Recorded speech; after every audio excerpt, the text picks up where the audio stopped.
Bismillahirrahmanirrahim. Assalamualaikum warahmatullahi wabarakatuh.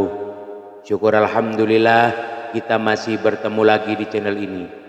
Salawat dan salam selalu dan tetap tercurahkan kepada junjungan kita baginda agung Nabi besar Muhammad sallallahu alaihi wasallam.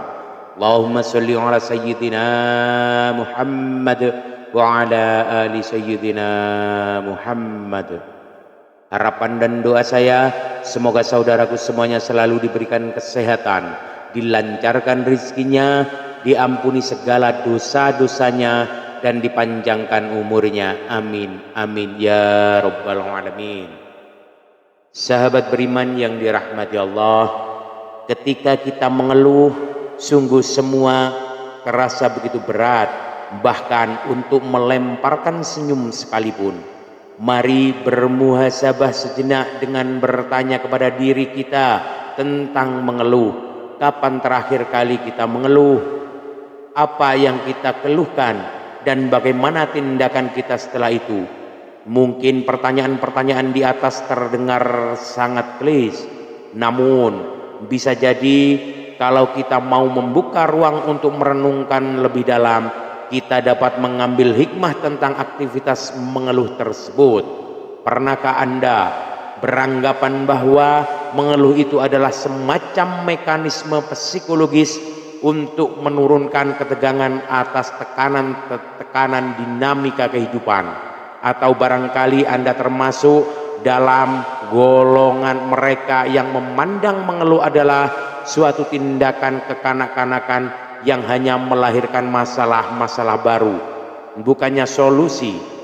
Baiklah, bagaimana kalau kita telaah saja jawaban demi jawaban dari pertanyaan di atas, agar dengan demikian kita sebagai saudara seiman insya Allah dapat memetik sejumlah ilmu dari topik kita kali ini.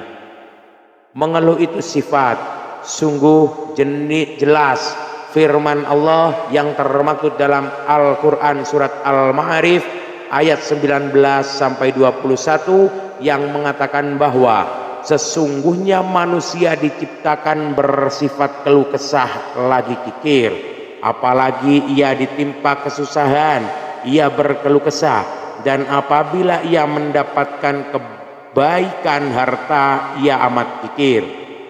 Diakui atau tidak, disadari atau tidak dapat kita pungkiri kalau sebagai hamba Allah kita membawa sifat suka mengeluh.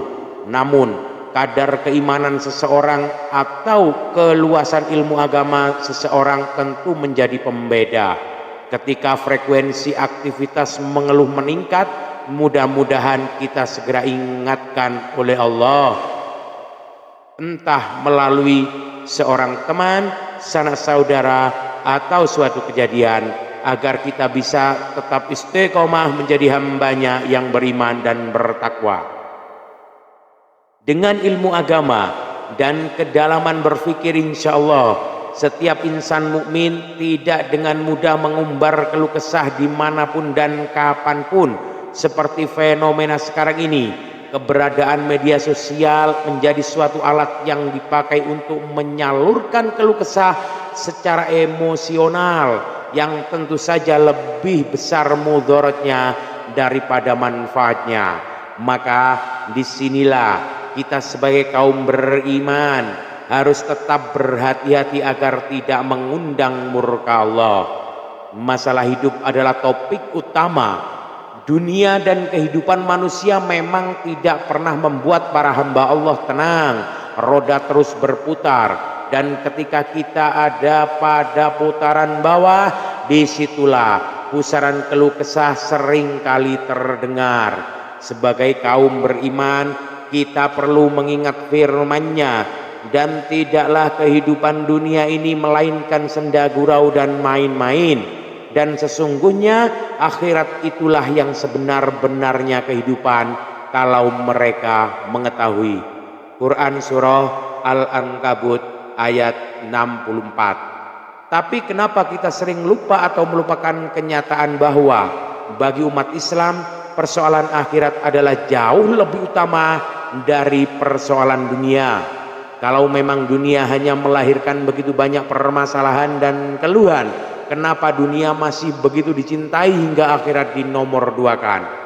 Pernahkah kita berpikir ini adalah salah satu dari wujud maha pengasih dan maha penyayang Allah subhanahu wa ta'ala kepada ciptaannya? Allah subhanahu wa ta'ala berfirman, karena itu Allah menimpakan atas kamu kesedihan atas kesedihan, supaya kamu jangan bersedih hati lagi terhadap apa yang luput daripada kamu dan terhadap apa yang menimpa kamu. Quran surah Ali Imran ayat 153. Rasulullah Shallallahu Alaihi Wasallam pun pernah bersabda, besarnya pahala sesuai dengan besarnya cobaan, dan sesungguhnya apabila Allah mencintai suatu kaum maka Dia akan menguji mereka. Oleh karena itu, barang siapa ridho atau menerima cobaan tersebut, maka baginya keridhoan, dan barang siapa murka, maka baginya kemurkaan. Hadis riwayat Ibnu Majah. Jadi janganlah dunia meletihkan kita, karena begitu banyak amalan yang harus kita lakukan dalam rangka mempersiapkan bekal agar mendapatkan yang baik dan terhindar dari azab neraka. Tetap tenang dan terkendali. Solusi demi solusi akan lahir dari ketenangan. Ini adalah kekuatan yang hanya dimiliki oleh seorang hamba yang berusaha untuk tetap lurus di jalannya. Allah berfirman, janganlah kamu bersikap lemah dan janganlah pula kamu bersedih hati, padahal kamulah orang-orang yang paling tinggi derajatnya jika kamu orang-orang yang beriman. Quran surah Ali Imran ayat 139. Coba kita renungkan, apa jadinya kalau keluhan-keluhan itu terus berkembang menjadi sesuatu yang negatif, apalagi diprovokasi oleh bisikan-bisikan setan. Banyak kejadian di sekitar kita seperti tindakan kriminal atau bunuh diri yang berawal dari keluhan-keluhan atas permasalahan seperti ekonomi, hubungan antar manusia atau politik. Naudzubillahi min dzalik.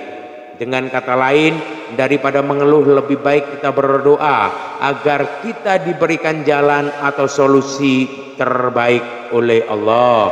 Satu hal lagi, mengeluh secara berlebihan membuat kita lupa bersyukur. Adakah pemberian manusia yang melebihi nikmat dan karunia yang Allah berikan kepada kita? Kalau kepada sesama makhluk kita bisa begitu tunduk karena merasa telah diberi sesuatu yang berharga, kenapa pada Sang Maha Pemberi kita lebih banyak mengeluh dan memohon terus, bukannya bersyukur kemudian tunduk dan diam? Para hamba Allah yang berusaha untuk tidak mengucapkan keluhan adalah mereka yang berusaha mengendalikan sifat keluh kesah tersebut. Ingatlah firman Allah subhanahu wa ta'ala, barang siapa menyerahkan dirinya kepada Allah, niscaya Allah akan mencukupinya atau memeliharanya. Quran surah At-Talaq ayat 3. Mudah-mudahan Allah subhanahu wa ta'ala melimpahkan kesabaran untuk kita dalam menapaki hari-hari sulit dan mengokohkan langkah kita dalam iman dan takwa agar tidak mudah mengeluh. Amin amin ya rabbal alamin. Wallahu alam bisawab. Demikian yang dapat saya bagikan, semoga bermanfaat untuk kita semua. Mohon maaf atas segala kekurangan. Usikum wa nafsi bitaqwallah. Assalamualaikum warahmatullahi wabarakatuh.